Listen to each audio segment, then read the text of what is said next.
Iran, long underestimated and often mischaracterized, demonstrated a strategic maturity that stunned the very architects of Western defense. The retaliation came like a carefully timed sequence in nature, not erratic, not emotional, but deliberate. First, the silence, a deceptive calm. Then, in coordinated waves, the sky above key military zones lit up, not in celebration, but with the raw display of sovereign defiance. Missiles, drones, and precision strikes unfolded in real time, catching seasoned intelligence communities in disbelief. World leaders watched in dismay, not just because of the destruction, but because their predictions, carefully modeled and simulated, crumbled instantly. How did they miss the signs? How had a nation under sanctions, surrounded by threats, cultivated such silent capability? Beyond the physical strikes lay an invisible front, the digital domain. Servers crashed. Satellite feeds froze. Oil markets convulsed. For the first time in decades, the economic centers of the West felt the pulse of Middle Eastern strength echo through their own systems. And yet, perhaps the most profound tremor was not technological but psychological. Alliances began to wobble. The usual diplomatic tongues fell silent, replaced by whispered consultations behind closed doors. What had changed was not just Iran's position. Here was a nation that had learned, adapted, and patiently bided its time. It did not retaliate to start a war, it retaliated to be heard, loudly, clearly, unmistakably. And in that clarity, the world was forced to listen. As renowned naturalist and observer of life's intricate dance, David Attenborough often reminds us, it is not the largest or the loudest that survive, but those that evolve with intention, resilience, and strategy. We are witnessing a turning point, not just in policy, but in the rhythm of international power. And as with all turning points in nature, this event underscores Attenborough's wisdom. The world may not forget this moment, not for its destruction, but for the reminder that beneath the surface, forces of quiet strength are always rising, waiting for the world to misjudge them one final time. The unprecedented scale of Iran's retaliation marked a defining moment in recent geopolitical history. Traditionally, Iran has been viewed through the lens of sanctions, internal dissent, and limited regional influence. However, when provoked beyond its threshold, Iran revealed a much more organized, disciplined, and expansive military response than global powers had anticipated. What made the retaliation truly shocking was not only the volume of strikes but the integration of various technologies and tactical layers, which created an overwhelming strategic effect.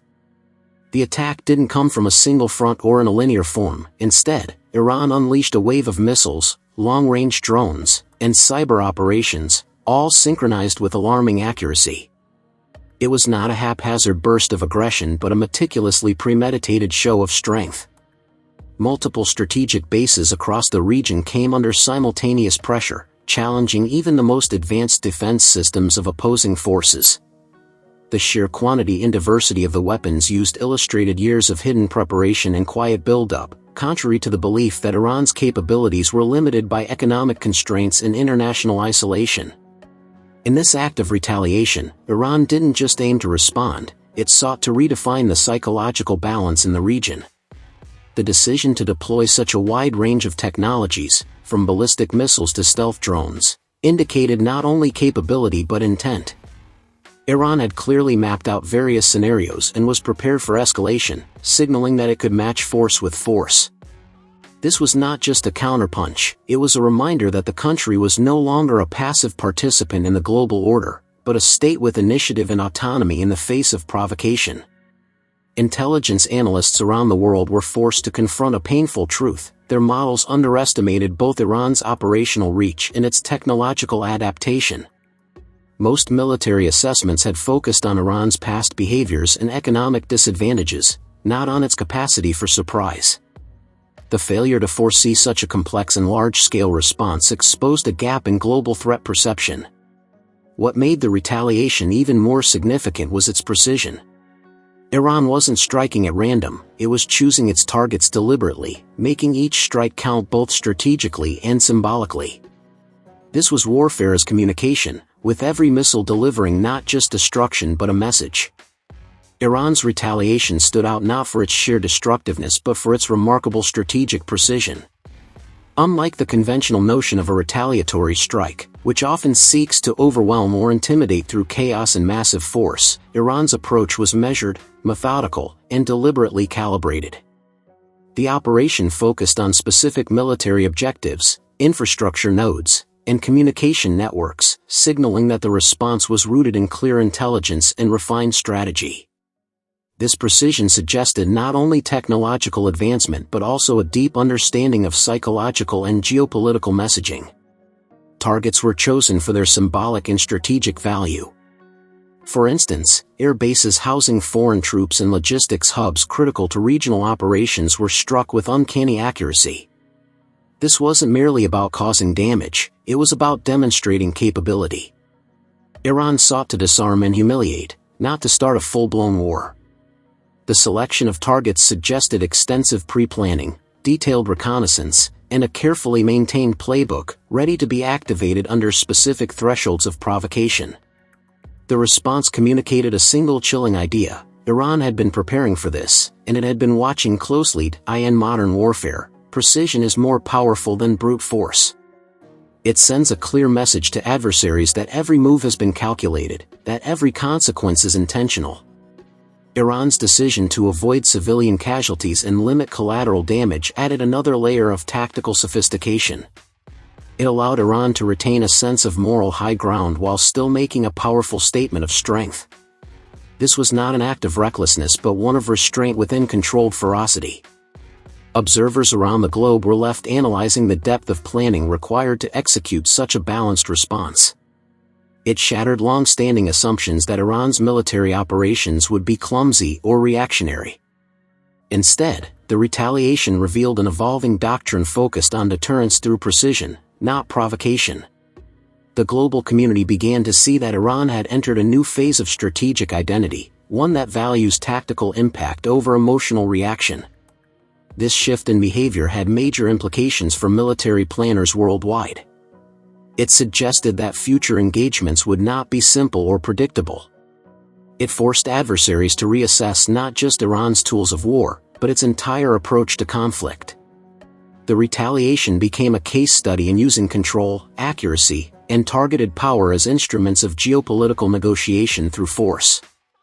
The global intelligence failure surrounding Iran's retaliation exposed a critical vulnerability in even the most advanced surveillance and analytical systems maintained by world powers. Despite the immense resources invested in satellite monitoring, signal interception, cyber surveillance, and regional human intelligence, the magnitude, coordination, and timing of Iran's response came as a complete surprise to those who believed they had a firm grasp on the country's capabilities. This failure wasn't just about missing the moment of attack, it was a broader misjudgment of Iran's strategic posture, technological advancement, and political will.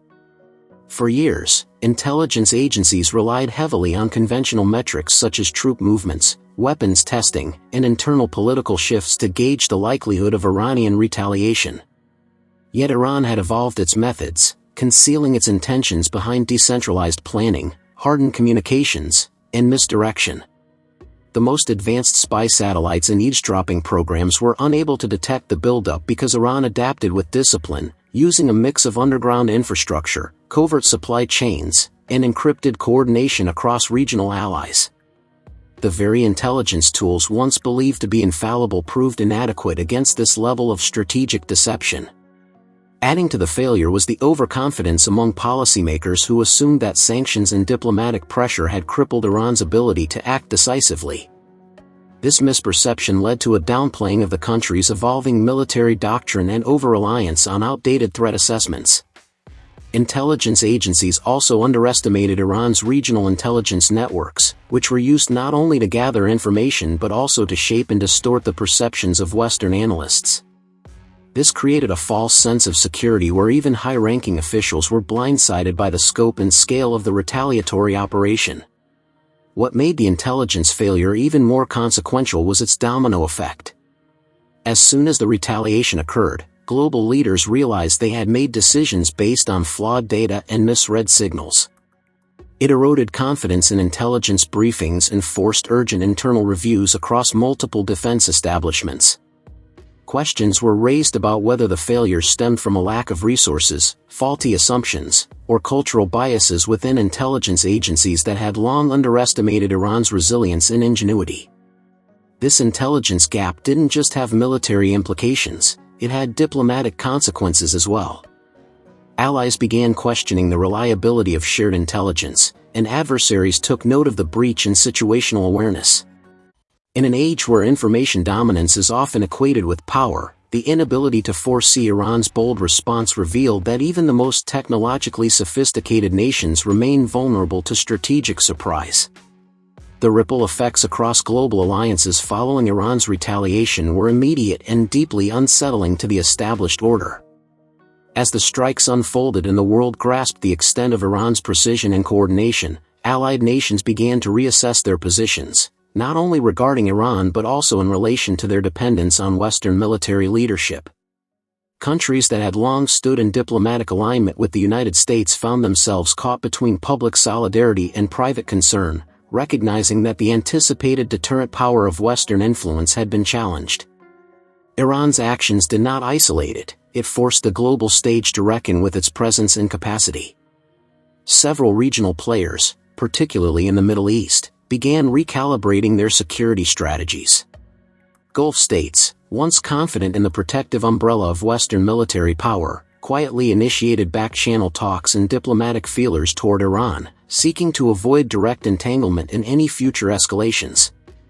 These countries understood that being perceived as launchpads or logistical partners for Western operations could make them primary targets in any future conflict.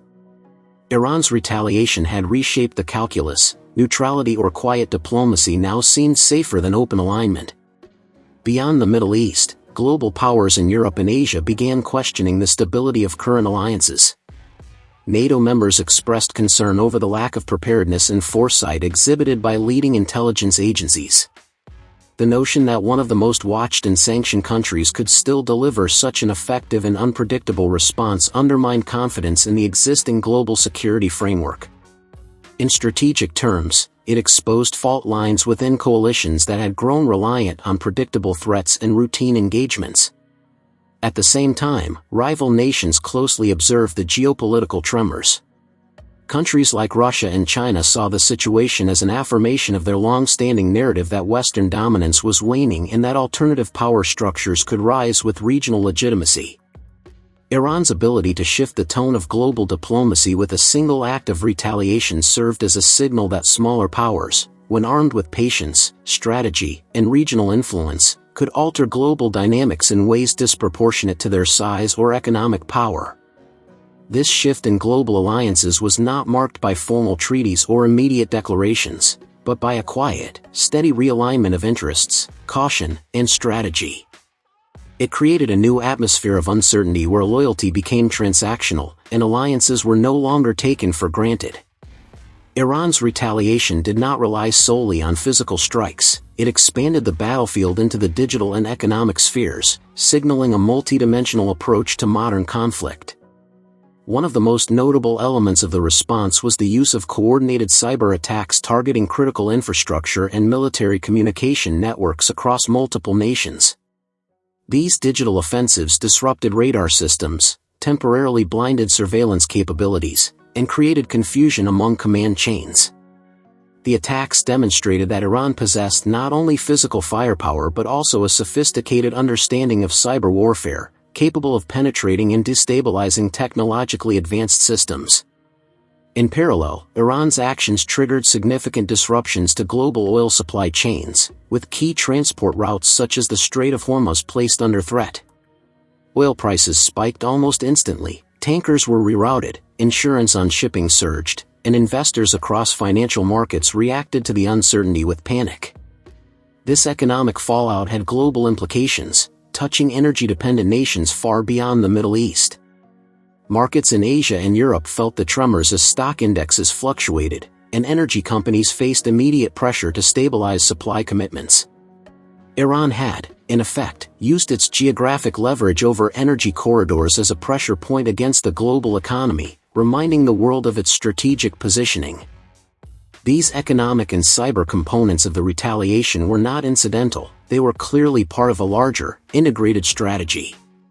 The goal was to maximize pressure not just on military adversaries but on the political and financial systems that sustain them. Iran knew that a direct confrontation with superpowers in traditional military terms would be costly and unwise. Instead, by targeting the arteries of economic and digital infrastructure, it shifted the cost-benefit analysis of conflict in its favor. The cyber attacks did not need to be permanent, their very occurrence exposed vulnerabilities that could be exploited again, keeping adversaries in a constant state of readiness and uncertainty. Furthermore, the retaliation sent a message to multinational corporations and global investors, warning that geopolitical tensions with Iran could bring real and immediate economic consequences. This moved the conversation from war rooms into boardrooms, from generals to CEOs. In doing so, Iran's strategy expanded the scope of conflict, showing that influence in the modern world extends far beyond the battlefield. Economic instability and cyber disruption proved to be as powerful as missiles, capable of undermining confidence and exerting pressure in less visible but equally impactful ways. The global perception of power underwent a significant transformation following Iran's retaliation, as the event redefined what strength means in the modern geopolitical context. For decades, power has often been associated with the possession of nuclear arsenals, advanced air forces, or sprawling military alliances. However, Iran's measured yet forceful response challenged this notion by demonstrating that strategic depth, regional influence, and psychological leverage can be just as impactful as conventional might. Iran's display of strength came not from dominating territory or overpowering enemies, but from reshaping narratives. It showed that a nation need not match the West plane for plane or missile for missile to be effective. Instead, it wielded its capabilities with purpose, knowing exactly when and where to strike to maximize influence while minimizing unnecessary escalation. This recalibrated the global understanding of what it means to be a power player. Nations that had once been categorized as secondary actors were now seen as capable of influencing the actions of world powers through asymmetric means, regional alliances, and strategic resilience. This shift deeply unsettled traditional power centers. The realization that a heavily sanctioned and diplomatically pressured state could still orchestrate such a sophisticated and widely impactful retaliation forced military and political institutions to revisit their assumptions. No longer could military budgets and hardware alone define security. Intelligence, cultural insight, cyber capabilities, and domestic unity began to emerge as equally important pillars of strength. Iran's ability to sustain internal cohesion despite economic pressure and to time its response with political clarity reinforced the idea that modern power is as much about psychological dominance and readiness as it is about force. Additionally, the response changed how populations around the world viewed conflict. In many countries, public opinion shifted from seeing Iran as an isolated threat to recognizing its role as a strategic actor resisting perceived imperial overreach. This narrative shift, amplified by global media and digital platforms, added a soft power dimension to Iran's display. The retaliation became not just a military event but a symbol of redefining power in an era where information, patience, and resilience can sometimes outweigh brute strength. It opened the door for other nations to consider alternative pathways to influence, challenging the old world order and hinting at the emergence of a more complex and multipolar future. In the aftermath of Iran's unprecedented retaliation, the world witnessed not just a military response but a strategic awakening. Iran reshaped global perceptions of power through precision, patience, and multidimensional impact across the military, digital, economic, and psychological domains. Intelligence systems failed, alliances trembled, markets reacted, and the balance of fear subtly shifted. This was not a reckless act of war but a calculated reminder that true strength lies not only in weapons but in will, resilience, and timing. The global order, once confident in its structure, now finds itself facing a new era where underestimated nations can speak the loudest with the fewest moves. The rules of engagement are changing, and those who fail to adapt will be left behind. Thank you for taking the time to engage with this powerful reflection on a turning point in modern geopolitics. May this message inspire awareness, critical thought, and a deeper understanding of the world we live in. Stay informed, stay courageous, and never stop questioning the narratives around you. Good luck on your journey forward, and thank you for watching, listening, and thinking.